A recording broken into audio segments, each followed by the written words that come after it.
Welcome to IFAStories, where ancient wisdom meets modern storytelling.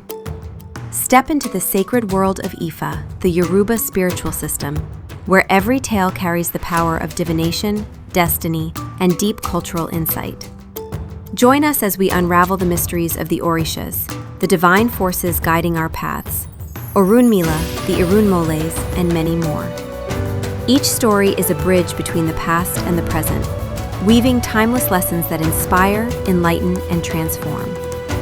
Embrace the wisdom, honor the tradition, and journey with us into the heart of Ifa. Subscribe now and let the stories guide you. To explore full Yoruba stories, Ifa teachings, and ancestral wisdom, visit our website, www.ifastories.com.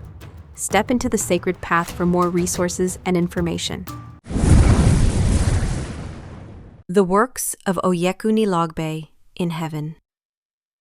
When this Odù of Ifa appears, the person must be advised that their fortune lies near the seas or great rivers. If the person is not yet in such a condition, it means that their livelihood must be established in the appropriate place for the rest of their life. As soon as possible, they must prepare an image of the divinities of the waters, because it is from them that benefits will be received. Divination was performed for the three brothers, the boa, the python, and the viper, snake. They made divination before coming into the world, and it was this Odù that was prophesied for them. The boa was the eldest among the brothers, called Oka in Yoruba and Arumoto in Benin. The second in rank was the python, called Ere in Yoruba and Ipin in Benin. The youngest was the viper, who is called Paramọ in Yoruba and Ibiepo in Benin. Orunmila told each of them to wash their head with a goat and to give another goat to Eshu. All of them were to contribute to the purchase of the ingredients for the sacrifice that would later be offered to their father. When this Odù appears in divination, the person will be asked whether they have two brothers, and it will be specified whether one of them is a child of Oshun or Olokun. That one must be the second of the three brothers. If the prescribed sacrifice is performed, great prosperity will come. The python persuaded his brothers to carry out the sacrifices, but they refused. Orunmila advised them that if they performed the sacrifices prescribed by Ifa, the boa would become the queen of the forest, the python the king of the seas, and the viper the queen of the open lands, savannas. The boa performed the sacrifice with a hen to his head, a rooster to Eshu, and offered kola nuts and palm wine in sacrifice to his father. The python washed his head with a goat and offered another goat to Eshu. Additionally, he offered a rooster and a goat to his father because he had initially refused to perform the sacrifices prescribed by Ifa.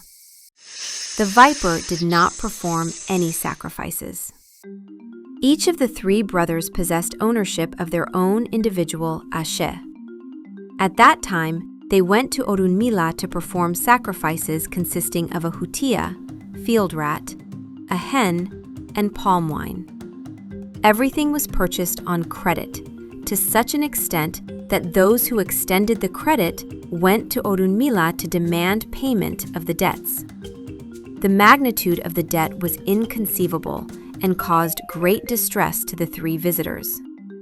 At that moment, the python attacked the goat seller, the boa attacked the chicken seller, and the viper attacked the rat and wine seller. All of them died, leaving their debts unpaid.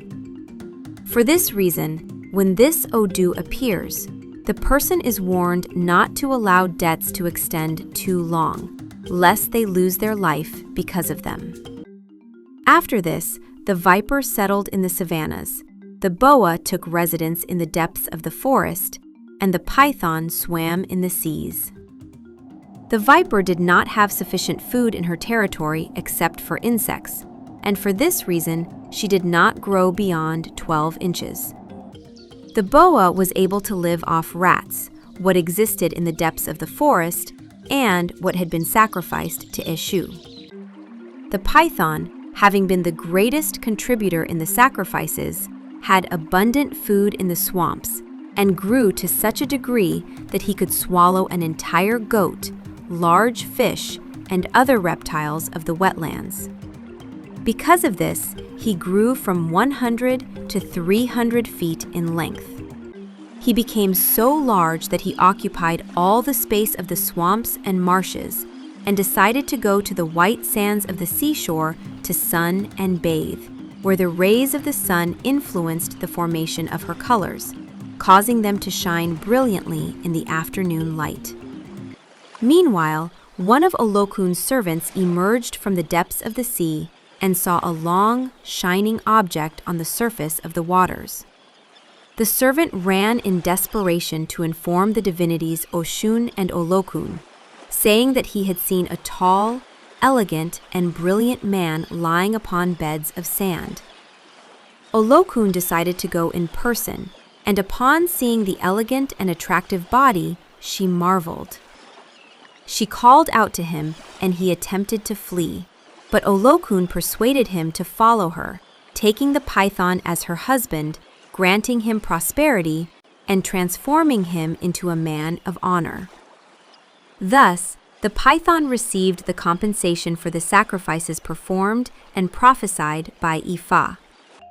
It can be observed that the three brothers of the serpent family share the same colors in their scales, and that each received according to what they offered. Here lie their responsibilities and the difference in their sizes.